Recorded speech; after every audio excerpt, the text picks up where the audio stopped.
Good afternoon, everyone. Hope you're all doing greatly.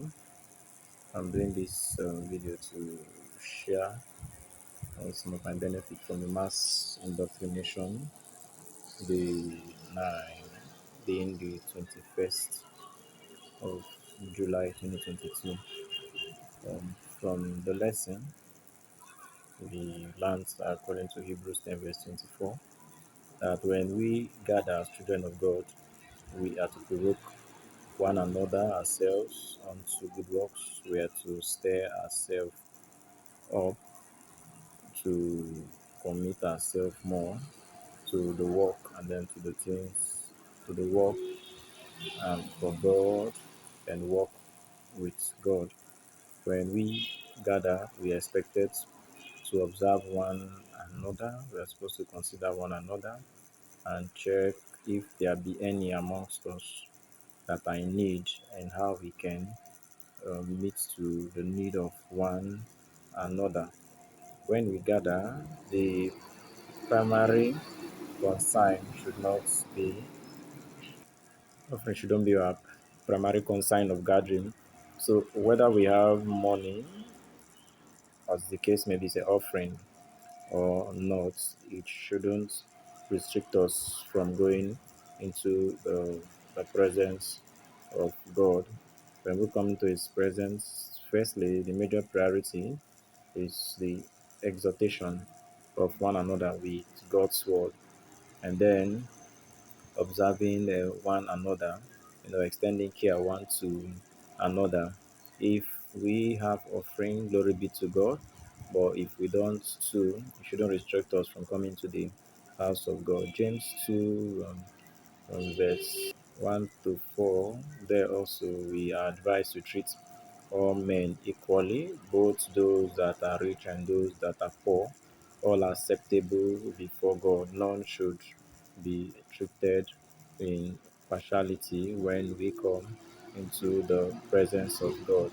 We also saw in 1 Corinthians 11:21, verse 22, where Apostle Paul was strongly discouraged the attitude of having so much to eat and to drink to the extent of even wasting them when there are some that don't have to eat.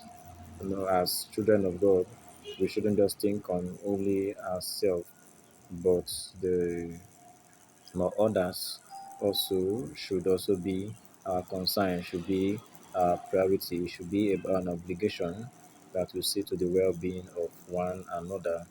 Then talking about gathering with respect to the brethren, Acts chapter 20, verse 17, there we saw that the brethren they gathered on the first day of the week.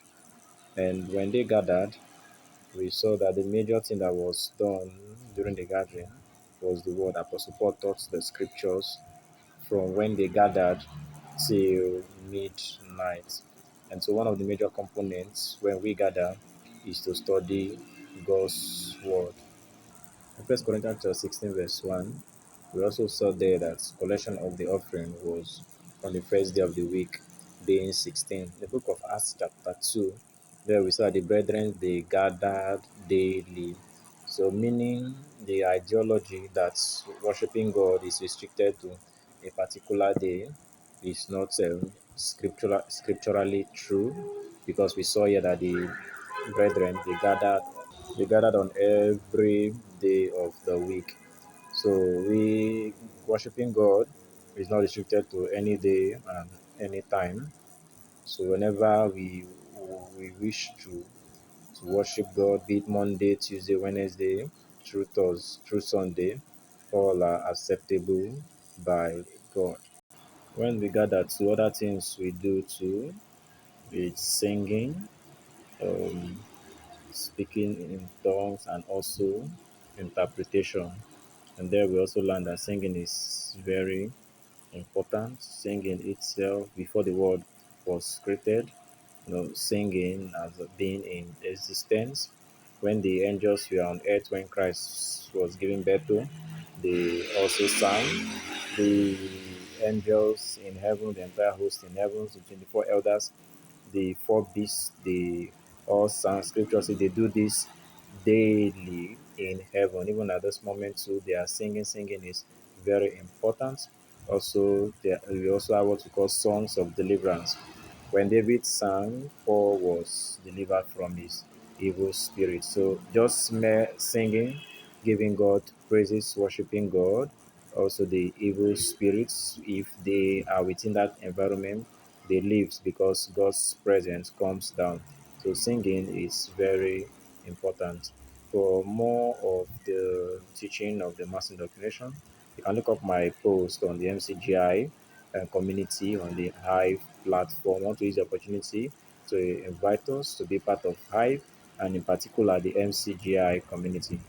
God bless you all for watching till I come your way again. It's your brother Kelvin. Thank you.